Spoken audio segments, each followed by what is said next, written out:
पृथ्वी पर जीवन। इस इकाई में विवरण जैवमंडल, पादप एवं अन्य जीवों की विशेषताएं, परितंत्र, जैव भू रासायनिक चक्र, पारिस्थितिकी संतुलन एवं जैव विविधता एवं संरक्षण।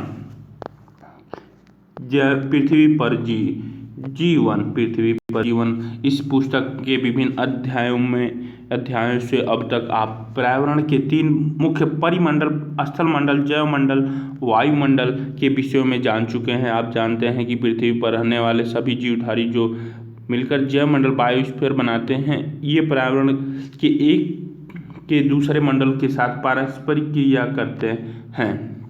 जैवमंडल में पृथ्वी पर पाए जाने वाले सभी जीवित घटक शामिल हैं। जैवमंडल सभी पौधों, जंतुओं, प्राणियों, जिसमें पृथ्वी पर रहने वाले सूक्ष्म जीव भी है, और उनके चारों ओर पृथ्वी पर जीवन लगभग हर जगह पाया जाता है। जीवधारी विषुवत वृत्त से ध्रुवों तक, समुद्री तल से हवा में कई किलोमीटर तक, सूखी घाटियों में, बर्फीले जल में, जलमग्न भागों में व हजारों मीटर गहरे धरातल के भौम्य जल तक में पाए जाते हैं। तरफ के वायुमंडल के पारस्परिक अंतर्संबंध से बना है। अधिकतर जीव स्थलमंडल पर ही मिलते हैं, परंतु कुछ जलमंडल और वायुमंडल में भी रहते हैं। बहुत से ऐसे जीव भी हैं जो एक मंडल से दूसरे मंडल में स्वतंत्र रूप से विचरण कर सकते हैं। जैवमंडल और उसके घटक पर्यावरण के बहुत महत्वपूर्ण तत्व हैं। ये तत्व अन्य प्राकृतिक घटकों जैसे भूमि, जल व मिट्टी के साथ पारस्परिक क्रिया करते हैं। ये वायुमंडल के तत्व जैसे तापमान, वर्षा, आर्द्रता व सूर्य के प्रकाश से भी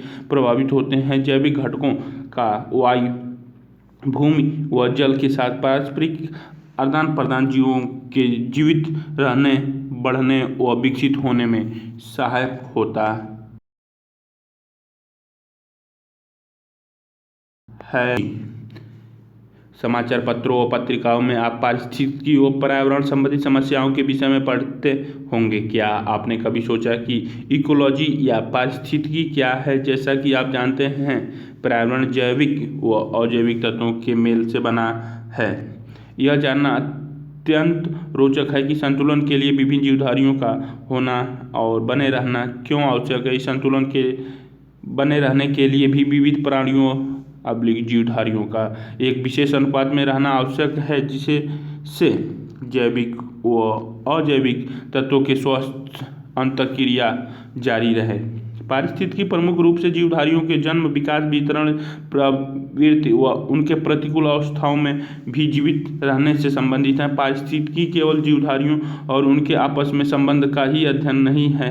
किसी विशेष क्षेत्र में किसी विशेष समूह के जीवधारियों की भूमि, जल तथा वायु अजैविक तत्वों से ऐसा अंतर संबंध जिसमें ऊर्जा प्रवाह व पोषण श्रृंखलाएं स्पष्ट रूप से समायोजित हों, उसे परितंत्र, इकोलॉजिकल सिस्टम कहा जाता है। पारिस्थितिकी के संदर्भ में आवास, हैबिटल्स, पर्यावरण के भौतिक व रासायनिक कारकों का योग है। विभिन्न प्रकार के पर्यावरण व विभिन्न परिस्थितियों में भिन्न प्रकार के परितंत्र पाए जाते हैं, जहाँ अलग अलग प्रकार के पौधे व जीव जंतु विकास क्रम द्वारा उस पर्यावरण के अभ्यस्त हो जाते हैं। इसी प्रकरण को पारिस्थितिकी अनुकूलन, इकोलॉजिकली एडॉप्शन कहते हैं। अनुकूली एडॉप्शन नाम दिया जाता है। इकोलॉजी शब्द ग्रीक भाषा के 2 शब्द आइकोस और लॉजी से मिलकर बना है। आइकोस का शाब्दिक अर्थ घर तथा लॉजी का अर्थ विज्ञान या अध्ययन से है। शाब्दिक अर्थानुसार इकोलॉजी पृथ्वी पर पौधों, मनुष्यों, जंतुओं व सूक्ष्म जीवाणुओं के घर के रूप में अध्ययन है। एक दूसरे पर आश्रित होने के कारण ये एक साथ रहते हैं। जर्मन प्राणशास्त्री अर्नस्ट हैकेल, जिन्होंने सर्वप्रथम सन 1869 में आइकोलॉजी शब्द का प्रयोग किया, पारिस्थितिकी ज्ञाता के रूप में जाने जाते हैं। जीवधारी जैविक व अजैविक भौतिक पर्यावरण घटकों के पारस्परिक संपर्क के अध्ययन को ही पारिस्थितिकी विज्ञान कहते हैं। अतः जीवधारियों का आपस में व उनके भौतिक पर्यावरण के अंतर संबंध का वैज्ञानिक अध्ययन ही पारिस्थितिकी है। परितंत्र के प्रकार, टाइप ऑफ इकोलॉजिकल सिस्टम। परितंत्र मुख्यतः 2 प्रकार के होते हैं: स्थलीय टेरेस्ट्रियल परितंत्र व जलीय एक्वाटिक पारिस्थितिकी। स्थलीय परितंत्र को पुनः बायोस्म में विभक्त किया जा सकता है। बायोम पौधों व प्राणियों के एक समुदाय है जो एक बड़े भौगोलिक क्षेत्र में पाए जाते हैं। पृथ्वी पर सूर्य से सौर ऊर्जा मिलती है। हरित पादपों के उत्पाद बनते हैं। इसमें पादपों से मृदा पोषक तत्व मिलते हैं।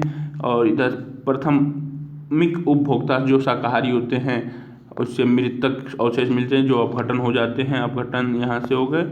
फिर द्वितीयक उपभोक्ता जो मांसाहारी होते हैं। फिर तृतीयक उपभोक्ता शीर्ष मांसाहारी होते हैं। ये पारिस्थितिक तंत्र की कार्य प्रणाली चित्र 15.1 में दिखाया। मौसम की सीमा का निर्धारण जलवायु व अपक्षय संबंधी तत्व करते हैं। अतः विशेष परिस्थितियों में पादपों जंतुओं के अंतर संबंधों के कुल योगों को बायोस्म कहते हैं। इसमें वर्षा, तापमान, आर्द्रता व मिट्टी संबंधी अवयव भी शामिल हैं। संसार के कुछ प्रमुख परितंत्र वन, घास क्षेत्र, मरुस्थल और टुंड्रा परितंत्र है। जलीय परितंत्र को समुद्र परितंत्र व ताजे जल के परितंत्र में बांटा जाता है। समुद्री परितंत्र में महासागरीय ज्वारनदमुख, प्रबल भित्ति, कोरल रीफ परितंत्र सम्मिलित हैं। ताजे जल के परितंत्र में झीलें, तालाब, सरिताएं, कछुआ, दलदल, मार्श एंड बॉक्स शामिल हैं। परितंत्र की कार्यप्रणाली और संरचना, structure and function of the ecosystem. परितंत्र की संरचना में वहाँ उपलब्ध पौधों व जंतुओं की प्रजातियों का वर्णन सम्मिलित है। यह उनके प्राणियों व पौधों की प्रजातियों के इतिहास, वितरण व उनकी संख्या को भी वर्णित करता है। संरचना की दृष्टि से सभी परितंत्र में जैविक व अजैविक या भौतिक एबायोटिक फैक्टर्स कारकों में तापमान, वर्षा, सूर्य का प्रकाश, आर्द्रता, मृदा की स्थिति व अजैविक या अकार्बनिक तत्व कार्बन डाइऑक्साइड, जल, नाइट्रोजन, कैल्शियम, फास्फोरस, पोटेशियम आदि सम्मिलित हैं। जैविक कारक बायोटिक फैक्टर्स में उत्पाद, उपभोक्ता, प्राथमिक, द्वितीयक व तृतीयक तथा अपघटक शामिल हैं। उत्पादों में भी सभी हरे पौधे सम्मिलित हैं जो प्रकाश संश्लेषण प्रक्रिया द्वारा अपना भोजन बनाते हैं। प्रथम श्रेणी चूहे और सभी पौधे पर निर्भर है। जीव शामिल हैं। द्वितीय श्रेणी के उपभोक्ताओं में सभी मांसाहारी जैसे सांप, बाघ, शेर आदि शामिल हैं। कुछ मांसाहारी जो दूसरे मांसाहारी जीवों पर निर्भर हैं उन्हें चरम स्तर की मांसाहारी टॉप कार्निवर्सर के रूप में माना जाता है। जैसे बाज और नेवला आदि अपघटक वे हैं जो मृत जीवों पर निर्भर हैं जैसे कौवा और गिद्ध, तथा कुछ अन्य अपघटक जैसे बैक्टीरिया और अन्य सूक्ष्म जीवाणु मृतक को अपघटित कर उन्हें सरल पदार्थों में परिवर्तित करते हैं। प्राथमिक उपभोक्ता उत्पाद पर निर्भर है, जबकि प्राथमिक उपभोक्ता द्वितीयक उपभोक्ताओं के भोजन बनते हैं। द्वितीयक उपभोक्ता फिर तृतीयक उपभोक्ताओं के द्वारा खाए जाते हैं।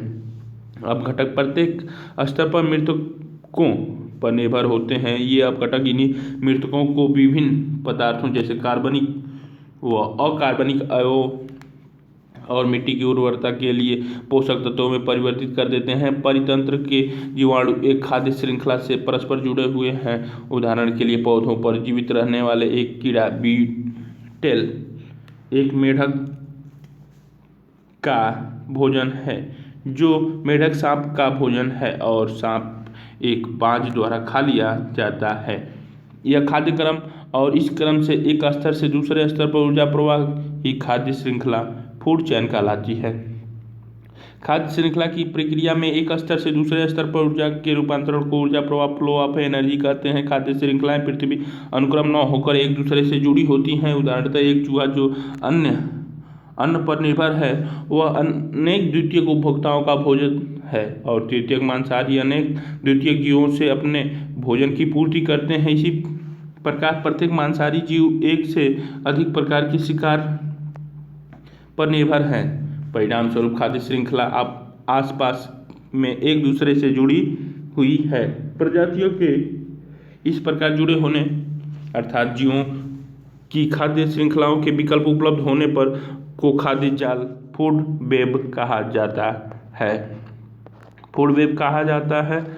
सामान्यतः दो प्रकार की खाद्य श्रृंखलाएं पाई जाती हैं, चराई खाद्य श्रृंखला ग्रेजिंग फूड चैन और अपरदक खाद्य श्रृंखला डेट्रिटस फूड चैन।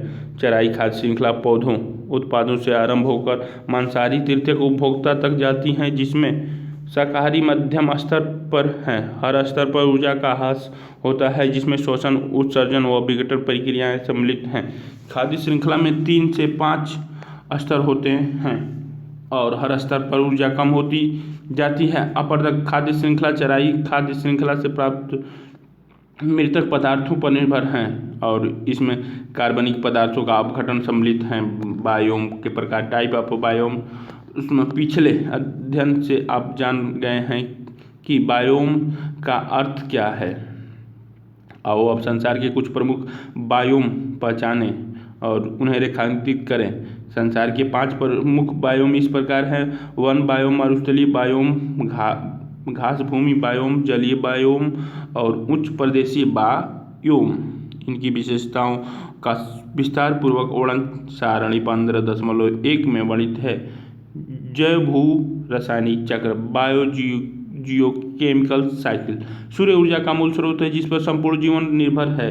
यही ऊर्जा जैव मंडल में प्रकाश संश्लेषण क्रिया द्वारा जीवन प्रक्रिया आरंभ करती है, जो हरे पौधों के लिए भोजन व ऊर्जा का मुख्य आधार है। प्रकाश संश्लेषण के दौरान कार्बन डाइऑक्साइड ऑक्सीजन व कार्बनिक यौगिक में परिवर्तित हो जाती है। धरती पर पहुंचने वाले सूर्यताप का बहुत छोटा भाग, केवल 0.1% प्रकाश संश्लेषण प्रक्रिया में काम आता है। इसका आधे से अधिक भाग पौधों की शोषण विसर्जन क्रिया में और शेष भाग अस्थायी रूप से पौधों के अन्य भागों में संचित हो जाता है। पृथ्वी पर जीवन विविध प्रकार के जीवित जीवों के रूप में पाया जाता है। ये जीवधारी विविध प्रकार के पारिस्थितिकी अंतर संबंधों पर जीवित है। जीवधारी बहुलता सारणी 15.1 में संसार में बायोम फॉरेस्ट उप प्रकार का बायोम उष्णकटिबंधीय, A1 भूमध्य रेखीय, A2 पर्णपातीय, B शीतोष्ण कटिबंधीय, C बोरियल। A1 में भूमध्य रेखा से 10 डिग्री उत्तर व दक्षिण अक्षांश पर, A2 में 10 डिग्री से 25 डिग्री उत्तर व दक्षिण अक्षांश पर, B में पूर्वी उत्तर अमेरिका, उत्तर पूर्वी एशिया, पश्चिमी व मध्य यूरोप, सी यूरेशिया व उत्तर अमेरिका का उच्च अक्षांशीय दाब, साइबेरिया का कुछ भाग, अलास्का, कनाडा व स्कैंडिनेवियन। जलवायु संबंधी विशेषताएं: A1 में तापमान 20 से 25 डिग्री सेल्सियस लगभग एक समान वितरण होता है। A2 में 25 से 30 डिग्री सेल्सियस तापमान, वर्षा वार्षिक औसत 1000 mm एक ऋतु में। B वाले में तापमान 20 से 30 डिग्री सेल्सियस, वर्षा सामान्य रूप से वितरित 750 से 1500 mm स्पष्ट ऋतुओं तथा असाधारण शीत। C वाले में छोटी आर्द्र ऋतुएं व मध्य रूप से गर्म ग्रीष्म ऋतु तथा लंबी वर्षा रहित शीत ऋतु। वर्षा मुख्यतः हिमपात के रूप में 400 से 1000 mm तक होती है। मृदा यहाँ की होती है: A1 वाले में अम्लीय पोषक तत्वों की कमी होती है। A2 वाले में पोषक तत्वों में धनी होती है। B उपजाऊ और घटक जीवों व कूड़ा करकट आदि पदार्थों से भरपूर होता है। अम्लीय C वाले में अम्लीय व पोषक तत्वों की कमी, मिट्टी की अपेक्षाकृत पतली परत होती है। वनस्पति जात व प्राणी जात: A1 असंख्य वृक्षों के झुंड, लंबे व घने वृक्ष मिलते हैं। A2 में कम घने मध्यम ऊंचाई के वृक्ष, अधिक प्रजातियों का साथ पाया जाना। दोनों में कीट पतंगे, चमगादड़, पक्षी व स्तनधारी जंतुओं का पाया जाना। B मध्यम घने चौड़े पत्ते वाले वृक्ष, पौधों की प्रजातियों में कम विविधता, ओक, पीच, मेपल आदि समानता प्रजातियां, गिलहरी, खरगोश, पक्षी, काले भालू, पहाड़ी शेर व स्कंक आदि। सी सदाबहार कोणधारी वन जैसे पाइन, फर व स्प्रूप आदि। कंठफोड़ा चील, भालू, हिरण, खरगोश, भेड़िए व चमगादड़ आदि प्रमुख प्राणी हैं। मरुस्थली में गर्म व उष्ण मरुस्थल, अर्धशुष्क मरुस्थल, तटीय मरुस्थल और शीत मरुस्थल। सहारा कालाहारी मरुस्थलीय रूब एल खाली। गर्म मरुस्थल के गौण क्षेत्र एटकामा टुंड्रा जलवायु प्रदेश। तापमान 20 से 45 डिग्री सेल्सियस, 21 से 38 डिग्री सेल्सियस, 15 से 35 डिग्री सेल्सियस, 2 से 25 डिग्री सेल्सियस। वर्षा A से D 50 किमी से कम होती है। पोषक तत्वों से भरपूर व जैव का बहुत कम या न होना। 1 से 3 न्यून वनस्पति, कुछ बड़े स्तनधारी कीट पतंगे, रेंगने वाले जीवधारी व पक्षी। चौथा, खरगोश, चूहे, हिरण व पृथ्वी पर रहने वाली गिलहरी। घास भूमि उष्णकटिबंधीय, शीतोष्णकटिबंधीय, स्टेपी अफ्रीका के विशाल क्षेत्र, ऑस्ट्रेलिया, दक्षिण अमेरिका व भारत, यूरेशिया के कुछ भाग व उत्तरी अमेरिका। गर्म उष्ण जलवायु, वर्षा 500 से 1250 mm, उष्ण ग्रीष्म व शीत ऋतु, वर्षा 500 से 900 mm, संरंध्रित मृदा व साथ ही ह्यूमस की पतली परत। घास, पेड़ व लंबी झाड़ियों की अनुपस्थिति। जिराफ, जेब्रा, भैंस, चीता, लकड़बग्घा, हाथी, चूहे, सांप व अन्य कीड़े आदि जीव। घास, कई वृक्ष जैसे ओक व मुलायम। बायोम्स ये और भी मिल गए, लकड़ी के वृक्ष, बिलो आदि, गेजला, जेब्रा, गेंडे, जंगली घोड़े, शेर, तरह तरह के पंछी, कीड़, सांप आदि जीव जंतु। जलीय एक्वाटिक, समुद्री जल के। झीलें, नदियाँ, सरिताएं व अन्य आर्द्रभूमि। समुद्री महासागर, प्रवाल भित्ति, लैगून, ज्वार, नद मुख, एस्टुआरीज। 1 से 2 डिग्री सेल्सियस तापमान में विविधता, वायुदाब की आर्द्रता अधिक। जल, दलदल पे जल, समुद्री दलदल पे शैवाल व अन्य जलीय व समुद्री पादप समुदाय व साथ ही पानी में रहने वाले जंतु व प्राणी। पर्वतीय अल्टीट्यूडनल, इसमें ऊंची पर्वतीय श्रेणी के ढाल जैसे हिमालय, एंडीज व रॉक पर्वत मिलते हैं। तापमान व वर्षा में भिन्नता अक्षांशों पर आधारित होती है। ढाल रोंगीलिथ से ढके हुए होते हैं। पर्णपाती से टुंड्रा प्रकार की वनस्पति, ऊंचाइयों के आधार पर भिन्नता। वह विविध में ही जिंदा रह सकते हैं। इसमें अर्थात जीवित रहने की प्रक्रिया, ऊर्जा, जल, पोषक तत्व की उपस्थिति सम्मिलित है। इसके उपलब्धता संसार के विभिन्न भागों में भिन्न है। यह भिन्नता क्षेत्रीय होने के साथ साथ सामयिक अर्थात वर्ष में 12 महीनों में भी भिन्न है। विभिन्न अध्ययनों से पता चलता है कि पिछले 100 करोड़ वर्ष में वायुमंडल व जलमंडल की संरचना में रासायनिक घटकों का संतुलन लगभग एक जैसा अर्थात बदलाव रहित रहा है। रासायनिक तत्वों का यह संतुलन पौधों व प्राणी ऊतकों से होने वाले चक्रीय प्रवाह के द्वारा बना रहता है। यह चक्र जीवों द्वारा रासायनिक तत्वों के अवशोषण से आरंभ होता है और उनके वायु, जल व मिट्टी में विघटन से पुनः आरंभ होता है। ये चक्र से संचालित होते हैं। जैवमंडल में जीवधारी व पर्यावरण के बीच ये रासायनिक तत्वों के चक्रीय प्रवाह जैव भू रासायनिक चक्र जियोकेमिकल साइकिल कहे जाते हैं। बायो का अर्थ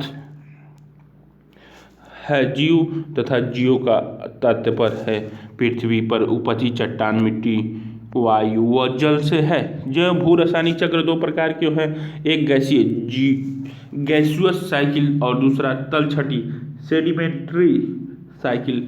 गैसीय चक्र में पदार्थों का वह महासागर है। तलछटी चक्र के प्रमुख भंडार पृथ्वी की भूपटपट्टी पर पाई जाने वाली मिट्टी, तलछट व अन्य चट्टानें हैं। जल चक्र द वाटर साइकिल, सभी जीवधारी वायुमंडल व स्थलमंडल में जल का एक चक्र बनाए रखते हैं जो तरल जैसे गैस व ठोस अवस्था में है। इसे ही जलीय चक्र कहा जाता है। जल चक्र के लिए 13 देखिए कार्बन साइकिल या कार्बन चक्र। सभी जीवधारियों में कार्बन पाया जाता है। यह सभी कार्बनिक यौगिक का मूल तत्व है। जैवमंडल में असंख्य कार्बनिक यौगिक के रूप में जीवों में विद्यमान है। कार्बन चक्र कार्बन डाइऑक्साइड का परिवर्तित रूप है। यह परिवर्तन पौधों में प्रकाश संश्लेषण प्रक्रिया द्वारा कार्बन डाइऑक्साइड के यौगिकीकरण द्वारा आरंभ होता है। इस प्रक्रिया में कार्बोहाइड्रेट व ग्लूकोज बनता है जो कार्बनिक यौगिक जैसे स्टार्च, सेलुलोज, सुक्रोज के रूप में पौधों में संचित हो जाता है। कार्बोहाइड्रेट्स का कुछ भाग सीधे पौधों की जैविक क्रियाओं में प्रयोग हो जाता है। इस प्रक्रिया के दौरान ये कार्बन साइकिल वायुमंडल में कार्बन डाइऑक्साइड पादपों द्वारा स्वांगीकरण पादप शोषण करते हैं। जंतु शोषण द्वारा जुड़ा होता है। जंतु शोषण ऐसे मृदा शोषण में अवशेष अपघटित होकर जंतु शोषण में मूल शोषण ये कार्बन साइकिल बन जाता है, कार्बन चक्र कहलाता है। विघटन से पौधों के पत्तों व जड़ों द्वारा कार्बन डाइऑक्साइड गैस मुक्त होती है। शेष कार्बोहाइड्रेट जो पौधों की जैविक क्रियाओं में प्रयुक्त नहीं होती ये पौधों के ऊतकों में संचित हो जाते हैं। ये पौधों या तो शाकाहारी के भोजन बनाते हैं अन्यथा सूक्ष्म जीवों द्वारा विघटित हो जाते हैं। शाकाहारी उपभोग किए गए कार्बोहाइड्रेट्स को कार्बन डाइऑक्साइड में परिवर्तित करते हैं और शोषण क्रिया द्वारा वायुमंडल में छोड़ते हैं। शेष कार्बोहाइड्रेट का जंतुओं के मारने पर सूक्ष्म जीव अपघटित करते हैं। सूक्ष्म जीवाणु द्वारा कार्बोहाइड्रेट ऑक्सीजन प्रक्रिया द्वारा कार्बन डाइऑक्साइड में परिवर्तित होकर पुनः वायुमंडल में आ जाता है। चित्र 15.2 के अनुसार ऑक्सीजन साइकिल ऑक्सीजन चक्र प्रकाश संश्लेषण क्रिया का प्रमुख परिणाम बाई प्रोडक्ट ऑक्सीजन है। यह कार्बोहाइड्रेट के ऑक्सीकरण में सम्मिलित है जिसमें ऊर्जा कार्बन डाइऑक्साइड व जल विमुक्त होती है। ऑक्सीजन चक्र बहुत ही जटिल प्रक्रिया है। बहुत से रासायनिक तत्वों और सम्मिश्रण में ऑक्सीजन पाई जाती है। यह नाइट्रोजन के साथ मिलकर नाइट्रेट बनाती है तथा बहुत से अन्य खनिजों व तत्वों से मिलकर कई तरह के ऑक्साइड बनाती है जैसे आयरन ऑक्साइड, एल्युमिनियम ऑक्साइड आदि। सूर्य प्रकाश में प्रकाश संश्लेषण प्रक्रिया के दौरान जल अणु H2O के विघटन से ऑक्सीजन उत्पन्न होती है और पौधों की वाष्पोत्सर्जन प्रक्रिया के दौरान भी यह वायुमंडल में पहुंच जाती है। नाइट्रोजन चक्र नाइट्रोजन साइकिल वायुमंडल की संरचना का प्रमुख घटक नाइट्रोजन वायुमंडल गैस का 78% भाग है। विभिन्न कार्बनिक यौगिक जैसे एमिनो एसिड, न्यूक्लिक एसिड, वायुमंडलीय नाइट्रोजन वायुमंडलीय यौगिकीकरण से नाइट्रेट यौगिकीकरण से भी नाइट्रोट यौगिक औद्योगिकीकरण से भी औद्योगिकीकरण से भी नाइट्रेट यौगिक पीछे डीनाइट्रेट होकर नाइट्रोजन में वायुमंडल में पहुंच जाते हैं। ये नाइट्रोजन चक्र विटामिन व वर्णक पिगमेंट आदि में यह एक महत्वपूर्ण घटक है। वायु में स्वतंत्र रूप से पाई जाने वाली नाइट्रोजन की अधिकांश जीव प्रत्यक्ष रूप से ग्रहण करने में असमर्थ हैं। केवल कुछ विशिष्ट प्रकार के जीव जैसे कुछ मृदा जीवाणु व ब्लू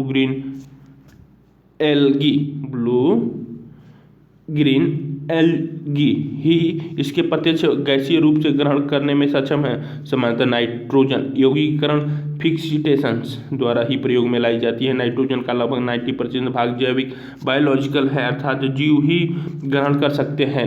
स्वतंत्र नाइट्रोजन का प्रमुख स्रोत मिट्टी के सूक्ष्म जीवाणुओं की क्रिया व संबंधित पौधों की जड़ व रंध्र वाली मृदा है जहाँ से यह वायुमंडल में पहुँचती है। वायुमंडल में भी बिजली चमकने, लाइटनिंग व अंतरिक्ष विकिरण कॉस्मिक रेडिएशन द्वारा नाइट्रोजन का यौगिकीकरण होता है।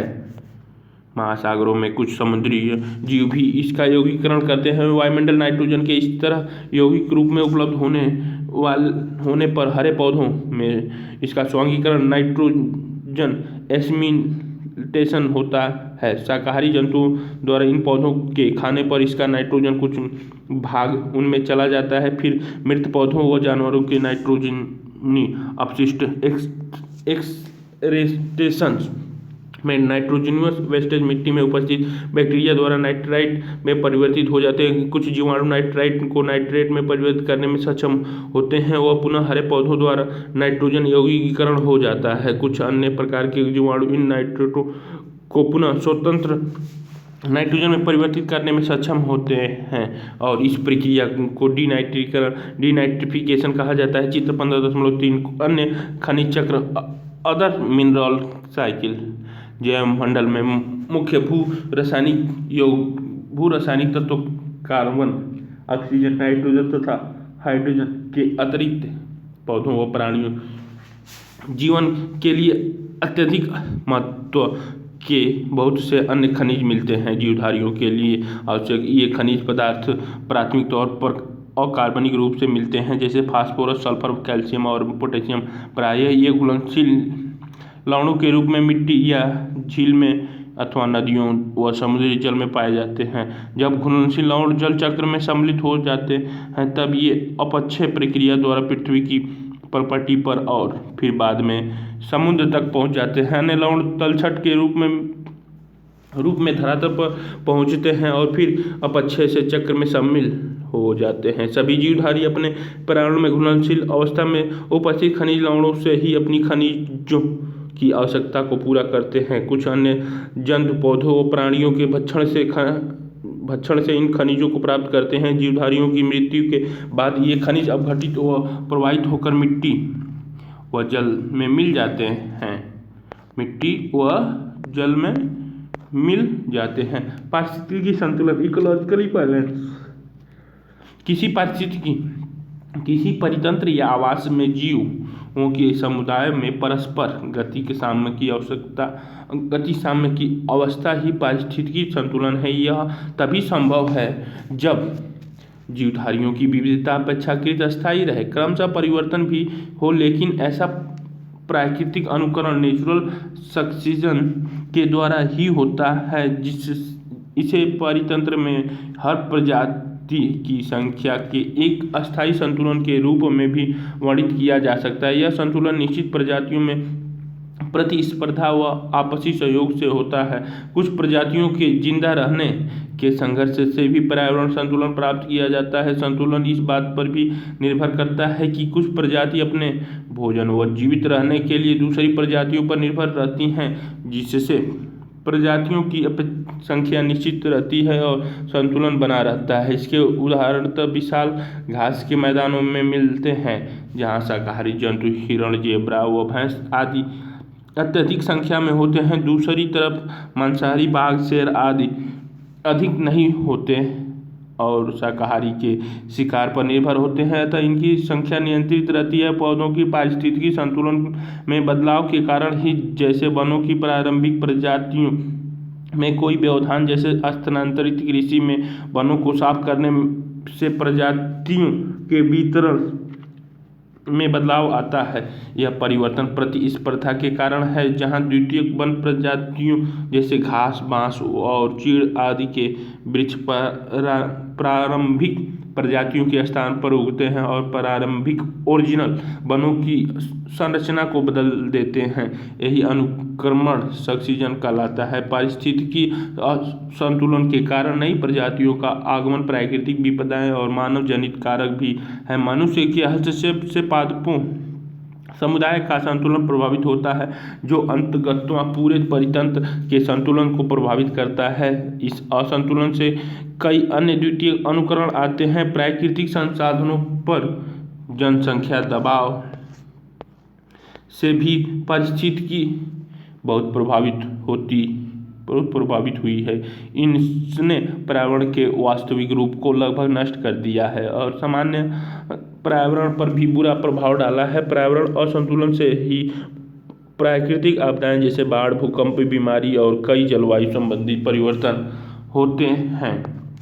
विशेष आवास स्थानों में पौधों व प्राणी समुदायों में घनिष्ठ अंतःसंबंध पाए जाते हैं। निश्चित स्थानों पर जीव में विविधता यहाँ के पर्यावरणीय कारकों का संकेत है। इन कारकों का समुचित ज्ञान व समझ ही परितंत्र के संरक्षण व बचाव के प्रमुख आधार हैं।